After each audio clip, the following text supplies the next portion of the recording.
You ever find yourself in that same old frustrating situation, reacting in a way that you know isn't helping, but you just can't seem to stop yourself?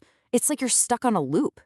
Well, today, we're going to dig into the hidden logic behind those patterns, and, more importantly, how we can start to get free. And this, right here, is the central paradox, isn't it? I mean, you can be so self-aware. You can see the pattern happening in real time. You can probably explain it perfectly to your friends or your therapist. But in that crucial moment, just knowing isn't enough to actually change what you do. So, when the pressure hits, something old and automatic just takes over, you know? Maybe you become the controller, trying to manage every little detail. Or maybe you're the rescuer, always jumping in to fix things for other people. Or maybe you just shut down completely. You retreat into a shell. Or you puff up, trying to prove your worth. Or maybe you just shrink. You try to get smaller just to make it through the moment. These aren't random, are they? They're very specific, deeply ingrained responses. And honestly, the worst part is what comes after, that wave of self-judgment. You start telling yourself, ugh, why am I like this? Or I really should be over this by now. And that whole cycle, the reaction followed by beating yourself up for it, just digs the trench even deeper. It leaves you feeling ashamed and pretty powerless. But what if there's a totally different way to look at this? This is the core idea we're going to explore today. That these reactions aren't proof that you're broken. Not at all. They actually have their own logic, a protective logic. And the key to unlocking all of this is to shift our whole mindset away from judgment and toward curiosity. And this, right here, just shows that shift perfectly. So instead of hitting yourself with that hammer of, why am I like this? You can ask a much more powerful and, frankly, more compassionate question. What is this reaction trying to protect? Just asking that one question changes everything. It pulls you out of that shame spiral and moves you toward real understanding. So, this is the big concept, protective logic. Your go-to reaction, whether it's to shut down or control or rescue, it didn't come from nowhere. It was almost certainly a strategy that helped you survive something in your past. It has an organized purpose.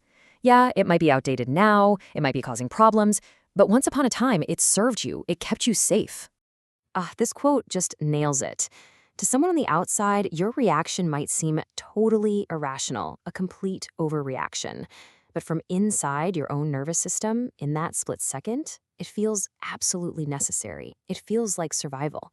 And honoring that internal feeling is the very first step toward working with it instead of constantly fighting against it. So how do we actually do this? How do we make this practical? We need a framework. So let's look at a really simple but incredibly effective 4-part map we can use to start deconstructing these patterns. Okay, here are the 4 steps. First up, the trigger. What's the thing that happened that set the whole reaction off? Second is the adaptation.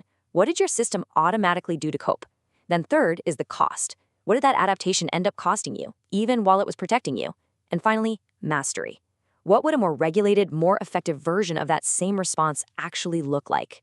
All right, let's make this really concrete. Imagine the trigger is getting some really vague, unhelpful criticism from someone. Your automatic adaptation might be to get defensive or over-explain yourself, or maybe just shut down completely.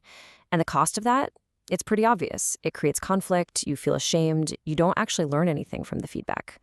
But mastery isn't about never defending yourself. It's about learning to say, hey, can you give me a specific example? It's about staying clear and confident and taking in what's useful without totally collapsing. See how different that feels? This quote right here gets at the essential balance we need for real growth. It's so true. If you only focus on the negative cost, you're just going to hate that part of yourself. But if you only focus on how it protects you, you'll just keep justifying it and never change. Real growth happens when you can hold both truths at the same time, respecting the reaction's origin story while also being really honest about the price you're paying for it today. Now, to really bring this map to life, I want to share a story with you. It's called The Giving Seed, and it's just this beautiful illustration of how this whole 4-part journey can unfold. So our story begins with a really powerful trigger. We have a young girl, Rosie. She's hungry, she's vulnerable, and in a public market, she's met not with kindness, but with harshness, with shame and rejection. This moment of deep scarcity and public humiliation, that's the spark that activates her whole survival system. So here's her adaptation. She doesn't fight or flee in the usual ways. Instead, she adapts by attaching herself to a safe structure. She takes the farmer's deal. trading her work for food and knowledge. Her intense survival drive gets channeled into a new routine, into care and into nurturing something outside of herself. But every adaptation has a cost. After pouring all of her hope and all of her effort into her little garden, a random event, a goat, destroys it. The cost is total devastation, and with it, the painful lesson that doing everything right doesn't always protect you. Her whole system, which relied on control and care, is shown to be completely vulnerable. And this, right here, is mastery. She doesn't give up. She grieves for sure, but then she learns to repair the fence and protect what she has left. She moves from simple, anxious care to resilient stewardship. And when she sells her tomatoes, she's not just earning money, she's earning agency, she's earning dignity. The adaptation of caring has evolved into the mastery of growing and providing. That story just lays out the path so beautifully, doesn't it? So now, let's bring it back to you. How can you start to take this map and navigate your own inner world? And this, for me, is the most empowering part of this whole idea. This isn't about erasing your personality. It's not about getting rid of your intensity or your need for structure or your sensitivity. The goal is to understand the pattern so deeply that you can refine it, making it a more workable, more regulated, and more skillful part of the person you already are. So I want to leave you with a question to just carry around with you. Think about that one reaction, the one you judge most harshly in yourself, the one you just wish you could get rid of. And now, just for a moment, ask it with genuine curiosity. What might this be trying to protect me from?